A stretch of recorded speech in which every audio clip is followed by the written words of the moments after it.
Jimmy K here, Metal Boys. Look at this. The Metal Boy shirts are now on sale. Just go to the video description to find out on how you can purchase one. Metal!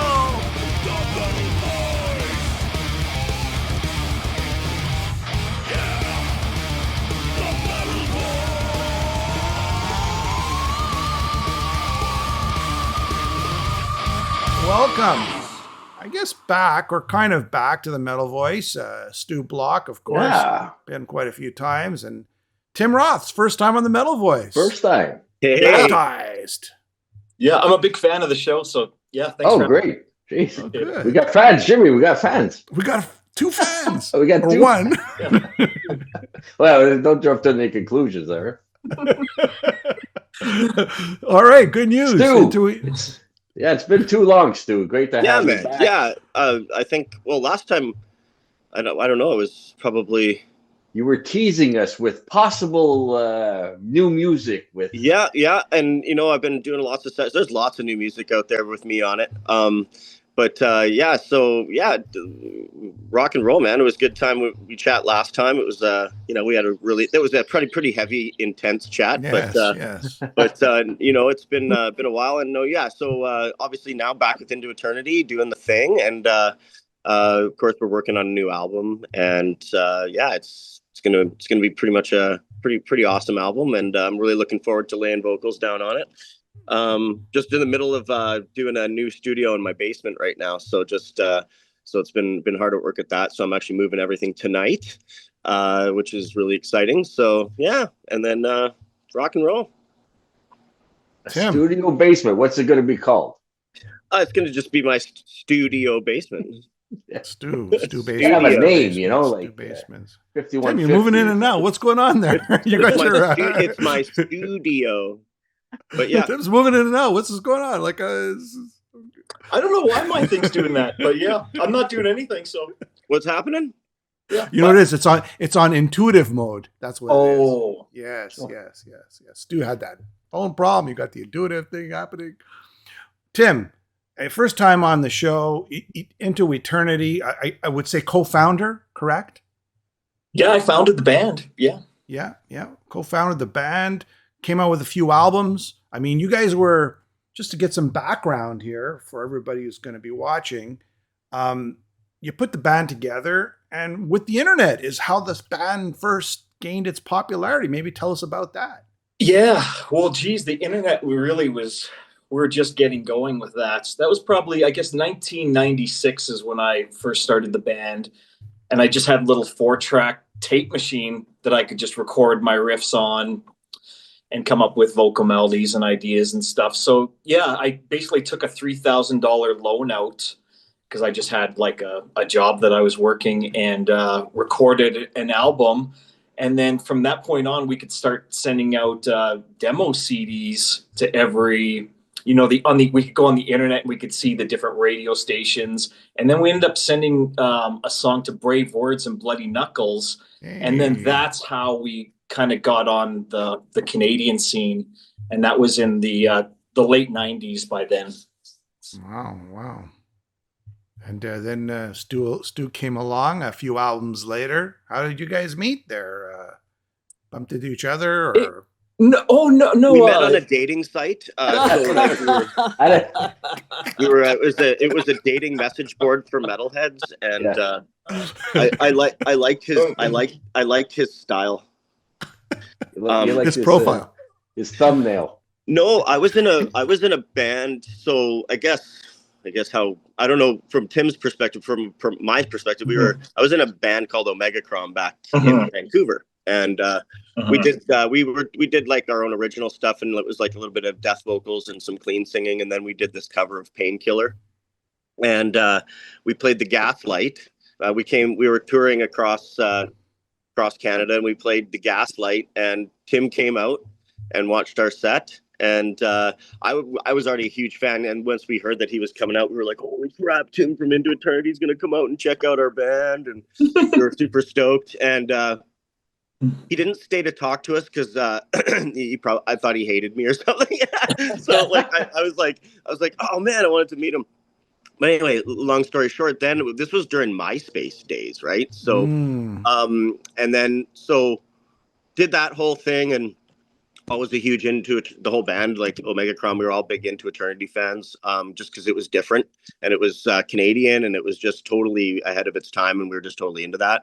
And we were trying to do like the hybrid thing too, so it was like really cool. So we had MySpace, and of course, I don't know how, but I got a message. Tim, you were in Serbia or something like that, right? Yeah. You messaged me from a cafe. But anyway, I'll let Tim take over. But anyway, yeah. So like he knew about me from doing the thing, and I think he told me that, oh, we heard that you did this painkiller thing. And so he came out the gaslight. Long story short, then he messaged me on MySpace, and I'll let Tim take over from there. Yeah, well, it was that program MSN chat. Yes, right. And that was the only way you could chat with people. So I found that's right. Since we're in Europe and we didn't have cell phones back then, I knew internet cafe or libraries would have computers that you could go on the internet for free. So I think I was in Hungary or something, and Stu popped up on the MSN. He goes, "Hey, if you ever need a singer, let me know." And at the time, we were using a U.S. singer, kind of, because our original singer Chris Corral had left the band when we went to Europe. So, and I said, well, yeah, oddly enough, we are looking for a singer. So that was 2004. So that's how we first started talking. But you're right. I went to the one bar that Stu was playing at because we had heard online that they do Painkiller. I'm like, well, no one can sing that Rob Halford vocal that I know. And then Stu came and he did all the crazy falsetto. So I'm like, oh my God. But yeah, I didn't stick around to chit chat because I didn't actually know the guys at all. They were just like a band passing through. But yeah, I always remembered him. And then he messaged me, and yeah, he ended up moving here in January 2005. He moved into my basement. I had a basement suite in my house before it got flooded. Mm-hmm. And yeah, so basically he came here from Vancouver. It was -40. And what a way to start. When I got off that plane, it was -40. I'd probably -55 with the wind chill. I took a deep breath, and it felt like shards of glass were ripping my lungs apart. And then the crazy thing is that I get off the plane, grab my luggage, and there's Tim, and then his buddy Dave, and he's in shorts. Yep. And like Buddy's in shorts, and I'm just like, what am I getting into right now? But it was amazing. It was awesome. That's Canadian for sure. Dave Stevenson, man. Tim, were you like the original singer at one point? Yeah, that's how we got signed. I was the lead singer, and we were basically, it was like 2 guitar players, a keyboard player, drums, and then I played guitar and sang. But then as I started getting more and more technical, and there's so many riffs going on. I was like, okay, eventually I got to get a singer in this band. So the first 2 albums, I was the lead singer. We also had Danny Nargang I brought in on the second album, and he's the lead singer of Kick-Axe right now. Yeah. So it was basically me lead singing, doing clean and death vocals.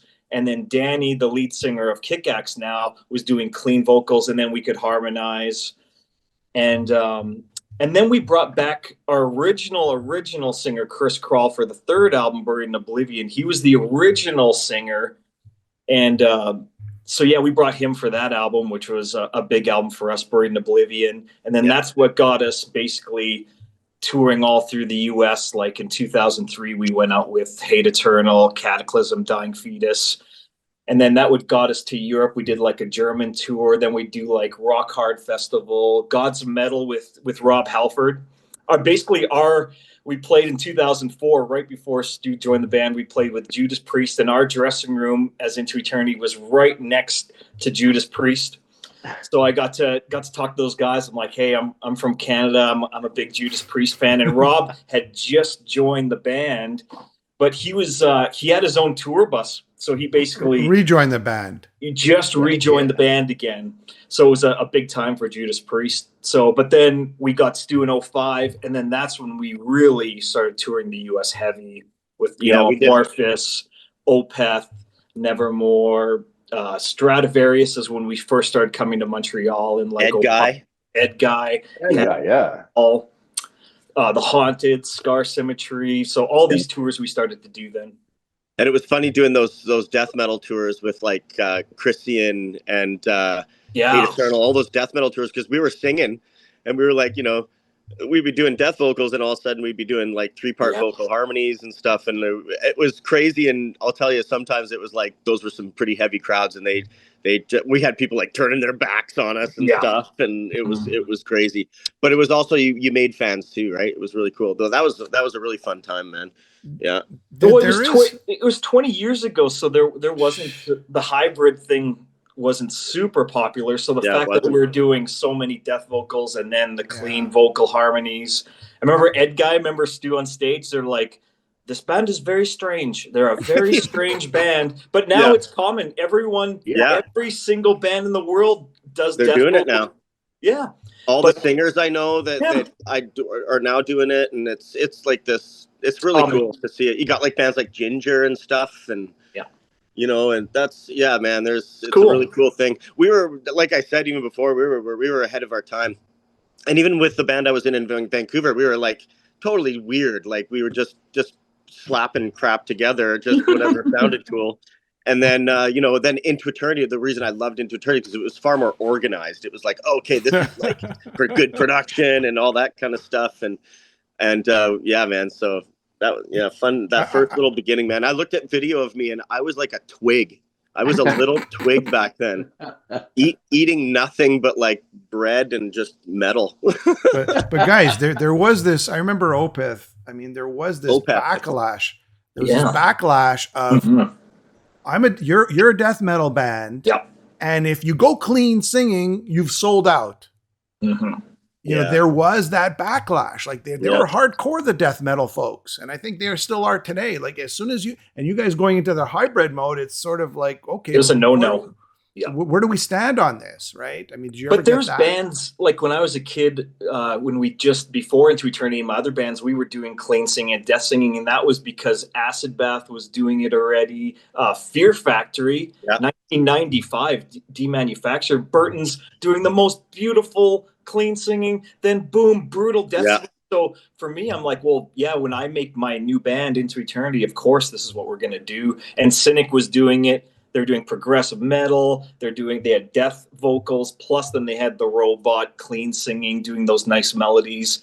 So it was creeping into music. But in all the reviews, they said, Into Eternity, here's a band that obviously can't find their sound. They think they're this, they think they're that. So they're saying to us, you guys just don't know what you're doing, basically. Yeah. That's like when we put Anvil's Forged in Fire in the 80s. When we first put it on, we're like, what is this? Yes. It took about the 20 listens to realize how much of a genius album it was. So. Absolutely. Double bass. What are you guys like at 500 beats per minute? How fast are you guys going there? We don't go too fast in our band compared to nowadays. We're like 220 is our tops. Not like, Archspire's like over 300 in these bands. So it's crazy. Those guys are crazy. Necrophagist and all those. I guess we're slow now. Yeah. So the scattering of ashes. Me and Alan, we were in a record store. This was a while ago now, and we found the Stu albums of Into Eternity, and that's what we bought. Right. Awesome. It's a great album, right? Century Media. It was released. Stu, tell us about being in the band at that time and releasing that album. Well, kind of touching on when I first joined really, like it was living in Tim's basement. We were jamming a lot. We were writing together, and it was cool because we were in the same house, so we were able to like just kind of riff off of each other almost every day. And I was working at a head shop called Vintage Vinyl at the time, and then at a car wash. So and it was wild, really wild time. But we were able to write together, and then we just we came up with this album, and I think it's a really special album. To everyone involved in a lot of ways, especially, with, we were surrounded by some death that happened. And so it was very, very emotional album. So it was a really cool time. And for me, it was really exciting because I was the new guy, and it was exciting and absolutely terrifying at the same time. But I was the new guy, and I was like living in Tim Roth's basement, Tim I remember Roth. sitting and I was like what is happening right now? You know what I mean? It was, and it was just a really cool, inspiring thing. And we really riff well together. We live in separate houses now, and but this next album, I think there's a lot of emotion to let out, for me, vocally and lyrically, and the new stuff right now is sounding really awesome, and I'm very inspired by it. But going back to Scattering of Ashes, like I said, each song has like its own little fingerprint. Of course, you look back on things and go, "Oh, I'd like to change maybe this, that, and the other." But at the end of the day, it was something that will always be there in time, and that's always going to share a really special memory and bond between not only me, Tim, and the music, and but the band at the time. You know, it was so wild what we were doing.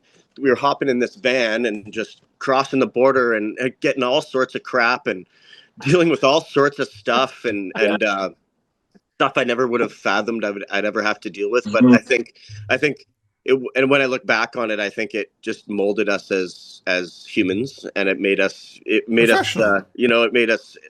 made us experience a lot of stuff that a lot of people haven't ever been able to experience, right? And it's super cool. But yeah.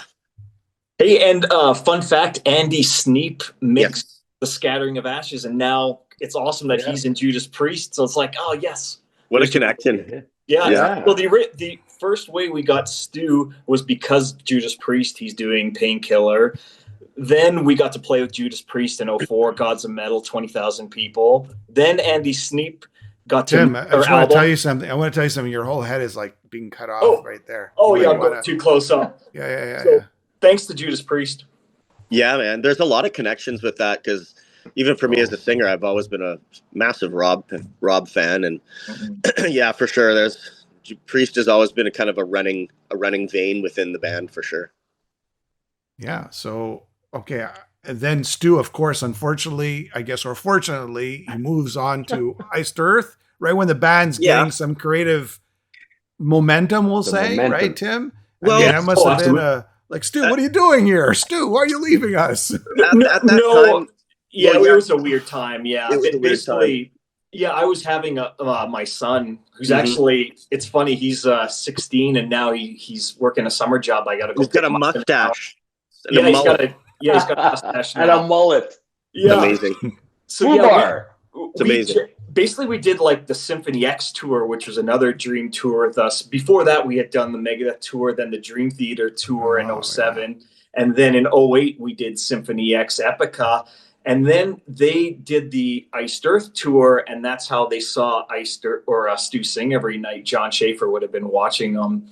And I was having a baby, and then basically Stu had gotten into that band and then went off into the stratosphere. But yeah, no, I'm so happy with all the tours we got to do. Like, who knows how many tours, like Iceland, all of Europe, Japan a few times, Taiwan, China, Mexico, like the US. We did I don't know how many tours we did, just endless tours, and we got to do so much. So yeah, I'm lucky being in the middle of nowhere in Regina, Saskatchewan, Canada. The fact that we could break out, really all because of Brave Words and Bloody Knuckles, that got us on the board.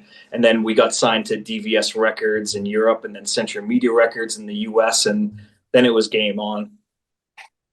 Yeah, we did a lot, man. We did a lot. It was, and we did so much up until that point when I did make the decision to join Iced Earth, or was given the opportunity. Things can, with relationships and friendships, they could go either way. Tim's so cool. He was just like, dude, take it. Like, he was just like, you got to do that. Like, that's a super cool opportunity. He was very supportive, and the whole band was supportive. Right. And it's just, it's a really cool thing. And then, yeah, of course I got to go do all that. And, but just touching back on what Tim said, we did a lot. And here's a fun fact. I never actually got to go to Europe with Into Eternity. So, we did all North America, and then we did Latin America, and then we did Asia, but I never actually got to go to Europe with Into Eternity. Maybe we'll remedy that one day. That would be fun. But we'll have to put out this new album first. But no, it was such a cool thing. Just yeah, just because a lot of people could have been like, well, you can't leave or whatever, and they, sometimes it sours the relationship. But It must hurt you though. Tim was It the hurts you in a Tim. way, right, Stu? It hurts you in a way, right? Because Well, you're kind of like, Well, you have to make the decision, right? And like, if Yeah. Tim, obviously, if the shoe was on the other foot, and Tim was offered like, hey, I get to play like in Megadeth or something like that, or you know what I mean? It's like, do it, man. see like, you, Stu. like seize the day. Ciao, buddy. You know what I mean? Like you got to almost in this world, you got to take those opportunities and grab them while you can, and just see what you can do with it. But no, it all works out, man. It all worked out. Tim was the best man in my wedding. Troy was one of my groomsmen, and so it's just, we're all family. So really, we all support each other, and we don't tear each other down when we're doing good. We always try to. Well, you know what? On our second album, Dead or Dreaming, we put that out in 2001 in Europe, 2002 on Century Media. In our band photo in the album, I'm wearing an Iced Earth long sleeve shirt. So I already had an Iced Earth shirt. I'm like, hey, I'm on the same label finally as John Schaefer, Iced Earth. Oh my God. I love Iced Earth so much. And then it's ironic that then we get Stu, and then years down the line, now he's in Iced Earth. Weird. So it's so weird. You can't make this stuff up. It's just weird the way life goes anyway. And as we all know, it's all come full circle, and we're excited, man. We're excited. And that's a testament to your friendship, right? Iced Earth, whatever happened over there that we discussed on the last interview, right? Then Stu's, because of the friendship, you guys are back together and stronger. And you have Amanda, right, who's also singing. So now you're 3 vocalists? Is that how it works? How does it work? I'll let Tim take that question. Okay, you take that question. Yeah, Amanda's not in the band right now, but she's basically like a family member. We just saw her. Yeah. We just saw her basically a week ago, and in Edmonton, she's got her own band, Famous Strangers, and it's good. Really, really cool band. Yeah. I thought you were going to tell me she joined Iced Earth for a second. Yeah. Imagine that would be trippy. That would be trippy. Incestuous. No,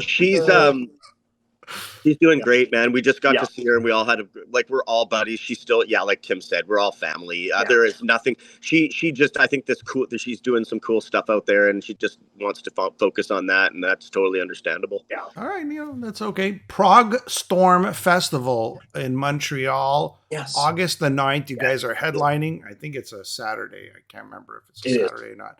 Yes, sir. That's the first time they're doing Prog Storm Festival in Montreal. Yep. Into Eternity will be headlining. So everybody who's going to watch here, go out and see these guys. This is like anything you guys want to mention about the Prog Storm? Yeah, we're excited to get back to Montreal because, it's been quite a while since we played Montreal, and it's known as one of the very best metal cities in the world, in all of Canada, certainly. Yeah, the metal capital of Canada, for sure. It's amazing, yeah. Yeah, we've been voted to get back. Our local municipal councilors actually voted us a metal city. So it's in the books, right, Jim? That's awesome. It's a resolution that was passed at City Hall saying Montreal is a metal city. That's amazing. Congrats. You deserve it because, you got so much passion. There is so much passion there. Reminds me of like when Europe and big places, and they're so passionate for metal. And I think the last time I was there was in 2014.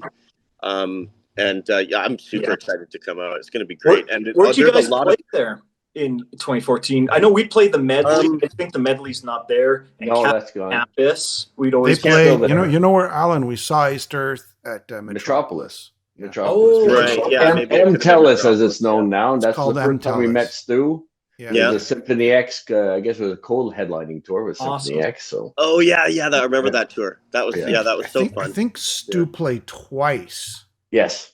You played twice. It was 2014, 2015, 2016. I don't know. That makes sense. Yeah, that was the last time. So I'm super excited to come out. And I've been listening to some of the bands that are on this festival, and wow, there's some really amazing bands that are on it. So it's pretty cool.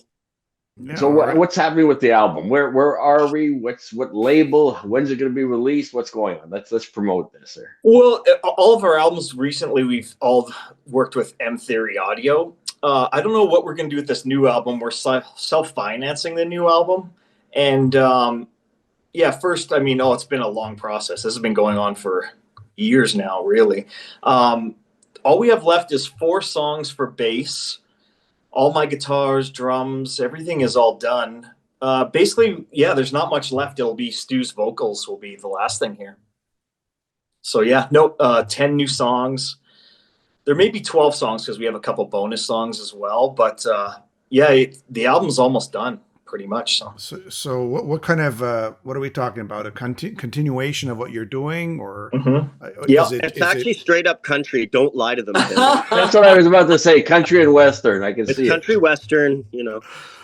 Are we going still clean? Are we going hybrid? Is it all death metal? Is it 300 beats per minute? Or what are we talking here? Yeah, no, it's going to be all the heavy groove riffs, some, of course, tremolo picking riffs, a lot of acoustic stuff, amazing progressive drumming, off-time signatures, clean vocals, death vocals, fast soloing, like double bass. I mean, and catchy choruses. All 10 songs all have a very catchy chorus. Every single song will be catchy as far as what I consider catchy. So, and this is our 7th album. So people will just have to trust us on this one. We've released just a few songs, just like on our Facebook page and stuff. But yeah, no, the new album is definitely on the way here. Yeah, so like Tim said, just vocals. Yeah, like some. So there's been some songs that have been demoed.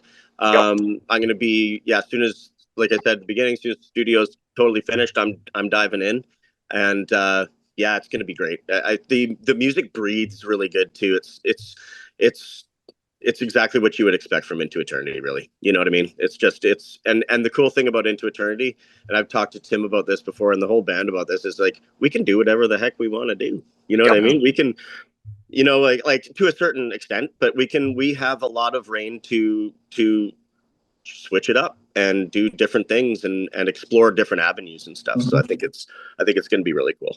Yeah. So you've come full circle, Tim. Like your first album was self-financed, and now this album is self-financed. Yep. Do you prefer to be on a label, or do you think, you know what, I'm just going to keep all my publishing and just self-finance this sucker? Well, it's got nothing to do with money at all, because the industry is what it is, and our band is only a certain level. So no, I think we're in a position to do it, and we can do a lot of recording ourselves now. And like Stu said, he's got his studio in there, and I record at a place that is like 10 blocks away from me, and he's got the like $30,000 worth of preamps, and so I'm singing in a closet, and so it's been fun. We can do a lot of stuff ourselves now, but that comes from next year will be 30 years as a band. So so we've been doing this for so many years and playing our instruments for so many years. We instinctively just know what we like. We're all huge heavy metal fans. Really, I'm just a heavy metal fan. And I took it so far that I'm like, hey, I got to make my own band, because I was just going crazy for heavy metal. Is there anything That's else how we you started. want to add, Stu, to that? Oh, no. Like I said, we're all fans of metal, and we're all fans of, experimentation as well, I think, and just seeing where we can push the limits of what we can do and become better and all that. So I think this album will definitely push those limits as well.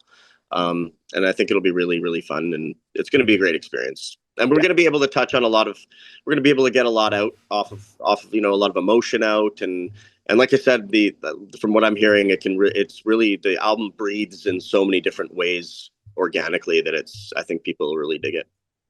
Possible release date? No, there's no release date right now. No. Okay. That's the great thing about self-financing. Yeah. And not being on a label, I guess, right? So no one's breathing down our neck to we have to get it done by this date or whatever. So we just want it to be the best possible product that we can put out.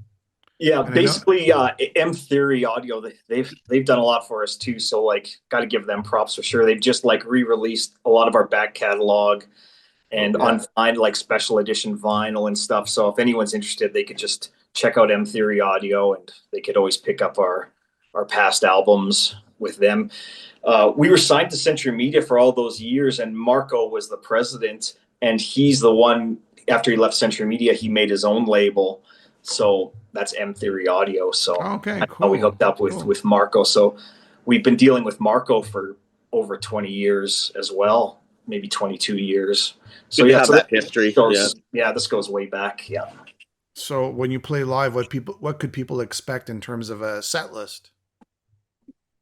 Oh yeah. Yeah, well, so I think pretty much the set list is out there with the last few festivals that we've played. So that's going to be the majority of the songs. So it's going to be a mixture of Dead or Dreaming, Buried in Oblivion, Scattering of Ashes. You sprinkle a couple of new songs in there or test the waters. We're gonna we want to get some recording done, and we want to jam it out a little bit more, but we do have a couple of songs in mind that we will want to sprinkle into the set perhaps later. There's going to be lots of announcements coming up, so yeah. Okay, all right, that's pretty much it, unless you guys have something else you want to mention. Yeah, no, thanks for having us. Yeah, hopefully we see everyone in Montreal. So, oh man, I'll be there. I'm going to be there early to. I have tickets for one of the Linkin Park shows at the Bell Center. Oh, really? So I'm going to be there checking out Linkin Park and then looking around the city, and then we finally get to play August 9th. But the last time I was in the Bell Center was with Dream Theater, and the previous. Oh yeah, that's right. Oh, wow. With Megadeth as well. So we got to play the Bell Center twice, but now I just get to go and check out Linkin Park. Here's a funny story. When Tim and I went on those 2 arena tours, all we wanted to do was eat. Because catering was so amazing, because we had been all these, like, we were before those tours, we were heating up Chef Boyardee in a block heater and sharing that loaf of bread. So it was like, we were on tour and we're like, unlimited food. And we always had dessert dates. 3 meals a day. Yeah, it was great. So you bring an extra set of clothes now, right? Or wider pants. Yeah, it was just a funny time. It was awesome. But speaking of Chef Boyardee, our bass player bought an entire 48 Chef Boyardee. It's probably, I guess, a Canadian pasta meat. Yeah. And when we got to the U.S., they confiscated it. Yeah. Because you're not allowed to bring meat over the border. So basically, his food supply for the whole tour was seized out the window. Is it really meat, though? Is it really meat? Is it really meat? Yeah, that's right. That's meat. So are we gonna see either of you guys at the show, or yeah? We'll try to hook up. Definitely, we can give you a tour of the city, whatever you want. We'll try to hook up before. Sweet. Awesome. If you guys are there early, tell us, and we'll meet up. Okay. Awesome. Cool. Yeah, guys, it's been a pleasure. We'll take you out for some smoked meat. Let's do it. Yes. That would be amazing. Or corned beef, as it's known in Alberta. Corned beef. Pastrami in New York, right? Oh man, that sounds great. All right, guys. Have yourself a wonderful day, and thank you so much. Thanks. Appreciate it, guys. So I'll say it again: Prague Storm Festival, Montreal, August 9th. Yeah. And for all other dates and one-offs on festivals, just go check out the social medias. Yeah. We got some announcements coming soon. So yeah, lots coming up. So it'll be great. So what's the best way to watch? What's the best way to reach out and watch for you guys and any of these announcements? Is it Facebook? Is it and Instagram? So we've got a Facebook and Instagram account. So just look us up and it'll come right up. So it'll be Into Eternity _official for Instagram, and then Facebook you can find us. And yeah. All right. And of course, my page too. My page, and Tim had put stuff up on his page as well. So it'll be all over. Is your MySpace page still up? Yes. Yeah. We had millions of views of those songs on there, and back then you couldn't make any money from it. So, but people were listening. Millions. Yeah. There you go. MySpace. Wow. Who's that guy there in MySpace with the turnaround guy? What was his name Tom. Again? Tom. Tom was everyone's friend, man. Tom was the first guy who friended everybody on MySpace. Absolutely. Yeah. Wow. All right, guys. We'll keep in touch. Tell us when you're in town, okay? Thanks very much, guys. No problem. Take care. Take care.